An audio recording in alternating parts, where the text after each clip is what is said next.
Başaklar, yükselen burcu Başaklar. Evet, Nisan ayında sizi neler bekliyor sevgili dostlar, hoş geldiniz.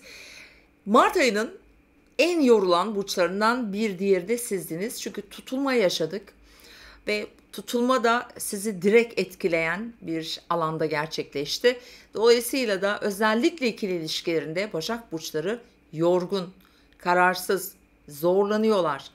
Biraz karar vermekte zorlanıyor. Özellikle Merkür'ün, yani yönetici gezegeninizin Balık burcundaki retrosu burada bazı karışıklıklar yarattı Başak burçlarına. Fakat artık 7'sinden sonra 8'i tam olarak Merkür retrosu bitiyor. Bu da sizin bu alanda bir özgürleşme alanınızı aktive edecek.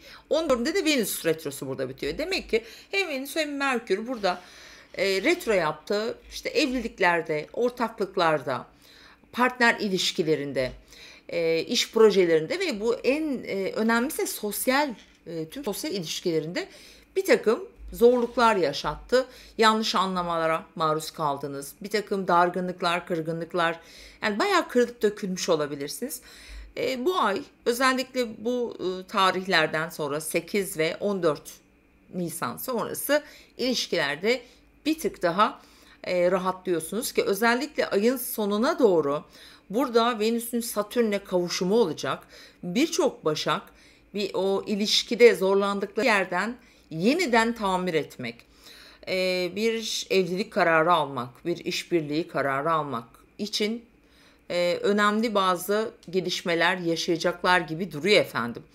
Diyelim ki aile içinde bazı sıkıntılar yaşadınız ki aile ilişkilerinden çok sosyal ilişkilerinde zorlandılar Başak burçları. İşte arkadaş çevrelerinde mesela biraz daha kendi imajlarını etkileyen zorluklar yaşadılar. Tartışmalar hırgür çıkmış olabilir.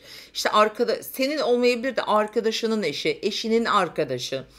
Bunlarla bazı problemler de yaşamış olabilir Başak burçları. Şimdi 18'inden sonra bu enerjiler tamamıyla değişiyor. Biraz Başak burçlarını 18 Nisan sonrası 2 ay dinlenme, nadas, biraz geri plana çekilme süreci de aktive olacak.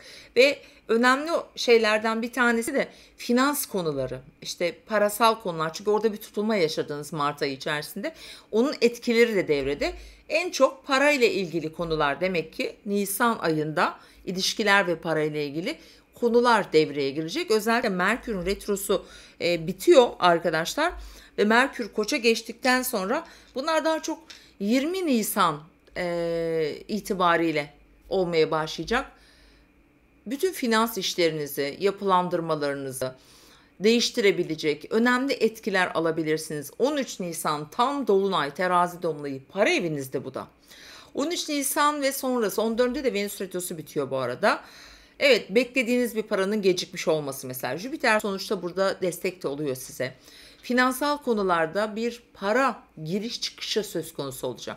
Yani bütün Başaklar bunu yaşayacağını söyleyebilirim. Ya daha önce başvurduğun bir hizmet almak istediğiniz bir yer var. Oradan bir sonuç gelir. Veya siz yeni bir şeye başvurabilirsiniz. Bir tazminat alabilirsiniz. Mesela ne alabilirsiniz başka? Nafaka vardır, ayrılıklar yaşanmıştır. Bu alanda bir gelişme olma ihtimali olabilir. Çünkü sonuç olarak artık Neptün'de, Koç burcunda ve 13 yıl boyunca da bu alanda, finans alanınızda. Şunu da hatırlatalım, Başakların da şöyle bir dertleri vardı. Geçtiğimiz 2012 yılından günümüze kadar olan süreçte neredeyse 13 yıl ikili ilişkilerinde, evliliklerinde, ortaklıklarında ciddi hayal kırıklıkları yaşadılar. Yanlış seçimler yaptılar, hatalı davrandılar belki.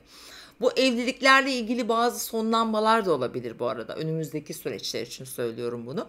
Belki bazı Başakların da sonlandı. Çünkü sonuç olarak bir Satürn etkisi de alıyorlar. Yani Başakların hayatlarında bir ayıkma dönemleri. Özellikle ilişkiler için bunu söylüyorum. Evlilikler için de bir yenilik dönemi ya da bir ortaklık yaşadınız, böyle ortak işler yaptınız, oralarda zarar görmüş, yorulmuş olabilirsiniz. Bu yorgunluklar, kırgınlıklar, dökülmeler aslında bu süreçle beraber yavaş yavaş artık Nisan sonundan itibaren sizden uzaklaşmaya başlayacak efendim. Nihayetinde bunun temeli de en böyle keskin zamanda Mayıs ortaları olacak. Ama süreç olarak, kalıcı olarak bunun ilişkiler konusundaki devamı da 2026 Şubat olacak. Çünkü Satürn oraya kalıcı olarak artık geçmiş olacak. Yani ilişkiler konusunda sizi yoran ne varsa hayatınızdan çıkıp gitmiş olacak açıkçası. Lafın özü bu.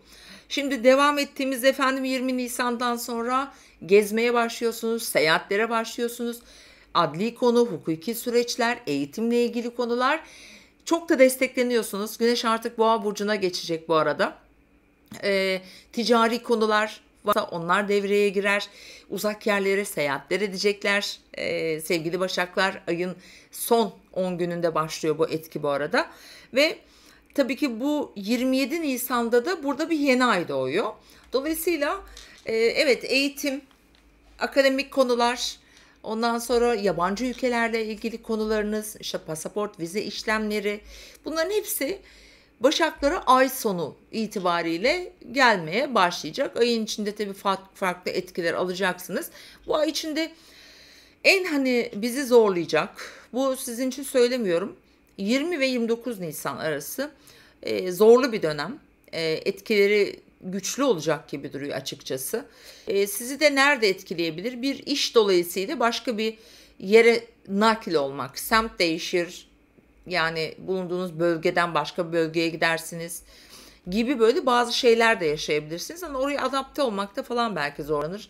Hani böyle söyleyebilirim. Çünkü direkt etki almayan burçlardansınız. Genel itibariyle evet, bu ay biraz daha hafif böyle bir belirsizlikler devam ederken, dediğim gibi 14'ünden sonra artık daha net konular konuşuyor olacağız. Para konularında özellikle. Umarım her şey istediğiniz gibi olur. Sevgili Başaklar, lütfen yayını beğenmeyi, abone olmayı da unutmayın diyorum. Tekrar görüşmek üzere.